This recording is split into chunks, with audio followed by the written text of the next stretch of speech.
6.1 फॉर्म्युले for question number 6. प्रश्न 6व्यासाठी काही सूत्र आपल्याला लागणार आहेत. प्रूव्ह दॅटची गणितं आहेत.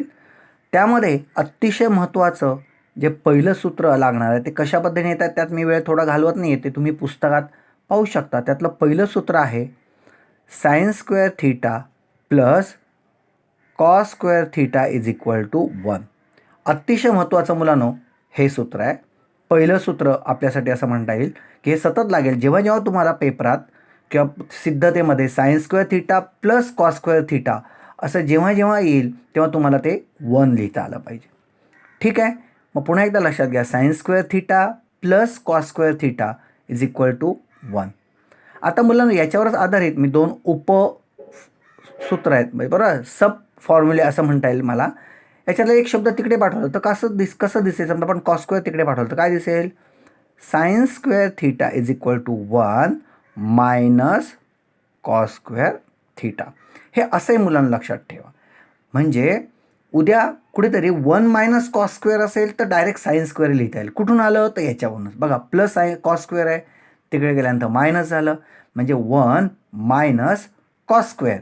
1 मायनस कॉस स्क्वेअरच्या जागेवर साइन स्क्वेअर लिहिता येईल किंवा उलटं साइन स्क्वेअरच्या जागेवर पण तुम्हाला 1 मायनस कॉस स्क्वेअर लिहिता आलं पाहिजे. जास्त सूत्र लक्षात ठेवू नका, मी सांगतोय तेवढीच सूत्र लक्षात ठेवली तर तुम्हाला खूपसा 10वी आणि 11वी 12वीलाही त्याचा उपयोग होऊ शकेल. मग जसं आपण इकडे कॉस स्क्वेअरला पाठवलं तसं साइन स्क्वेअरला पाठवलं, पण त्याच्या पुढे अजून मी हे सूत्र पुन्हा एकदा लिहितोय. पुन्हा एकदा बघा, sine square theta is equal to 1 minus cos square. पण आता असं दिसतंय हा 1 म्हणजे 1 स्क्वेअर आहे असंही म्हणता येईल. म्हणजे ए 1 स्क्वेअर मायनस कॉस स्क्वेअर म्हणजे ए स्क्वेअर मायनस बी स्क्वेअर. मग A square minus B square काय सांगतो, ए प्लस बी ए मायनस बी. म्हणजे एकदा हे दोघांची बेरीज म्हणजे 1 प्लस कॉस थीटा आणि 1 मायनस कॉस थीटा. म्हणजे बघा हे सूत्र ए पद्धतीने मी या पद्धतीने लिहिलं म्हणजे उद्या तुमच्याकडे 1 plus cos theta 1 minus cos theta असेल तर 1 मायनस कॉस स्क्वेअर लिहिता येईल आणि 1 मायनस कॉस स्क्वेअर म्हणजे साइन स्क्वेअर थीटा असं उलटंही तुम्हाला जाता आलं पाहिजे. ठीक आहे.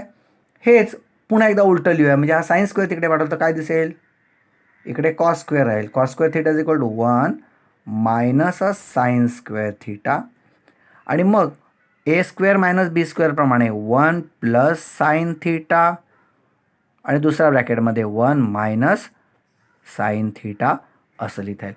म्हणजे मुलांनो हे एकच सूत्र आहे, पण एकच सूत्र तुम्हाला वेगवेगळ्या पद्धतीने लिहिता येईल. लक्षात अतिशय महत्त्वाचं हे sine square theta plus cos square theta is equal to 1. पण हेच तिकडे पाठवलं तर या पद्धतीने लिहिता येतील. म्हणून ही सूत्र अतिशय महत्त्वाची आहेत, ती लक्षात ठेवा. हे पहिलं सूत्र झालं मुलांनो. आता दुसरं सूत्र यातलं 1 plus tan square theta is equal to sec square theta. हे अतिशय महत्त्वाचं दुसरं सूत्र जे आपल्याला लागणार आहे. आणि तिसरं खाली लिहितोय मी, हे तुम्हाला टॅन स्क्वेअर असे लिहिता येईल पण हे असं सध्या लक्षात ठेवा, जास्त काही त्याचा उपयोग नाही होणार. आणि 1 प्लस इथे तिसरं लिहितोय, इथे टॅन आहे इथे कॉट लिहूया, cot square theta is equal to cosec square theta. अशी 3 सूत्र मुलांनो लक्षात ठेवा. हे पहिलं,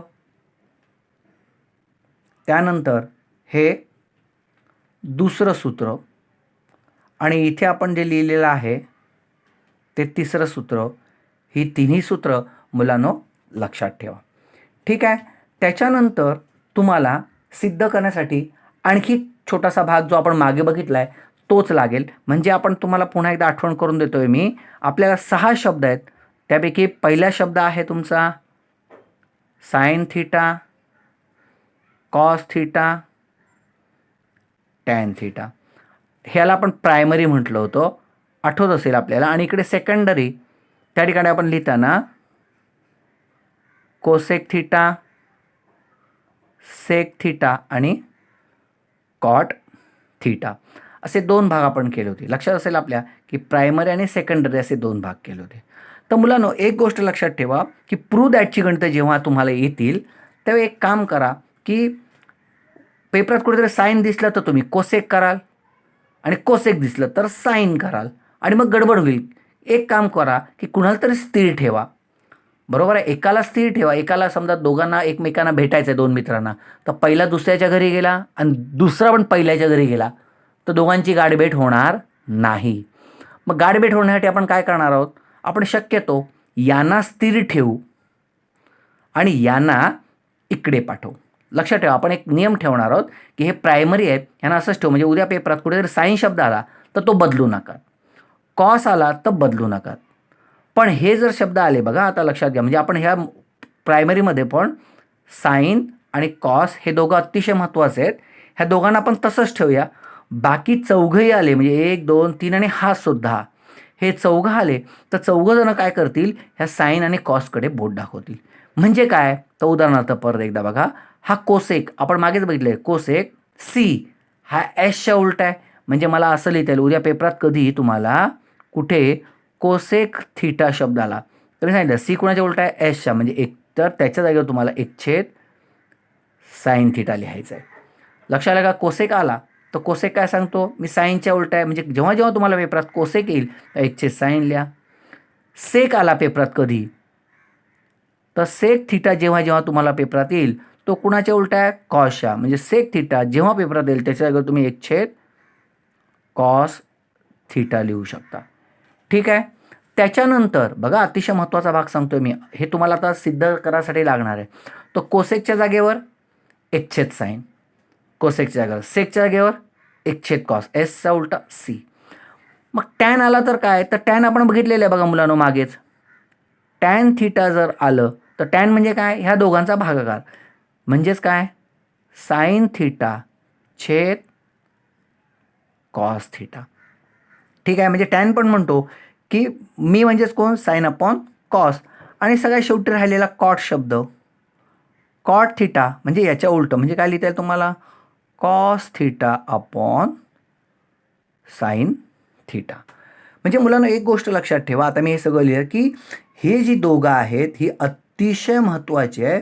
म्हणजे पेपरात उद्या काही जरी झालं तर हे चौघं म्हणणार, हे चौघे म्हणतात की आम्हाला काहीच विचारू नका, तुम्हाला जे काही विचारायचं आहे ते ह्या दोघांना विचारा. म्हणजे काय, उद्या पेपरात साईन शब्द असेल त्याला कोसेकमध्ये बदलायचं नाही, कॉसला पण बदलायचं नाही. पण हे चौघं आले तर सगळ्यांनी यांच्याकडे बोट दाखवायचं. म्हणजे काय, कोसेक आला 1/, साईन लिहा, सेक आला 1/, कॉस लिहा, एसच्या उलटा सी आहे, टॅन आला तर साईन अपॉन कॉस, आणि कॉट आलं तर कॉस अपॉन साईन लिहा.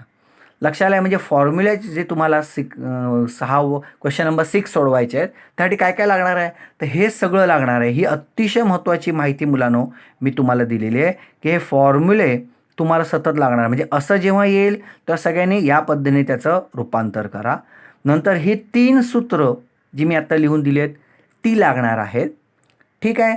आणि दुसरं अतिशय महत्त्वाचं सूत्र मी तुम्हाला मागे सांगितलं, तर a² - b² ते सांगतं a+b आणि a-b. हा एक फॉर्म्युला हा सतत तुम्हाला लागेल, बरोबर आहे. आणि दुसरी महत्त्वाची गोष्ट की छेद समान करता आले पाहिजे. मग छेद समान करतानाचे नियम, म्हणजे छेद समान असेल तर जसाच्या तसा लिहितो आपण. म्हणजे उदाहरणार्थ समजा 1/3 आहे आणि 1/3 आहे, तर छेद समान असेल तर आपण जसा आहे तसा लिहितो. आणि वरती दोघांची बेरीज म्हणजे 2/3. आणि जर छेद समान नसेल, समजा 2/3 अधिक समजा या ठिकाणी 5/2 आहे, तर आपण खाली दोघांचा गुणाकार आणि तिरकस गुणाकार करतो. म्हणजे खाली 3 दुने 6, बे दुने 4, 5 त्रिक 15, 15 आणि 4 19/6. असे 3 गोष्टी. म्हणजे ही एवढी आवश्यक नाही आहे, पण तरी मी छेद समान करण्याचा भाग शिकवला आहे. म्हणून तुम्हाला पुन्हा एकदा मी सांगतोय काय काय आवश्यक आहे, तर हे सगळं रूपांतरण, नंतर हे 3 सूत्र आणि या स्वरूपातले फॉर्म्युले तुम्हाला जमले तर हा 6वा प्रश्न हा सहज तुम्हाला जमणार आहे. ठीक आहे. पुन्हा एकदा नीट लक्षात घ्या की साईन आणि कॉस असेल तर ते तसंच ठेवा. बाकी हे 4 शब्द आले तर त्यांच्या बदल्यात काय लिहायचं आहे ते मी इथे लिहून ठेवलेलं आहे. आणि sin² + cos² = 1. कळालं हे. मग त्याच्या बदल्यात sin² = 1 - cos² किंवा 1 - cos² असेल तर sin² लिहिता येतं. तसेच cos square is equal to 1 minus sines square किंवा 1 minus sines square is equal to cos square, आणि ही दोन 1 plus tan square is equal to secs square, 1 plus cot square is equal to cosecs square, आणि या पद्धतीचे फॉर्म्युले स्वरूपात. हे नीट लक्षात ठेवा.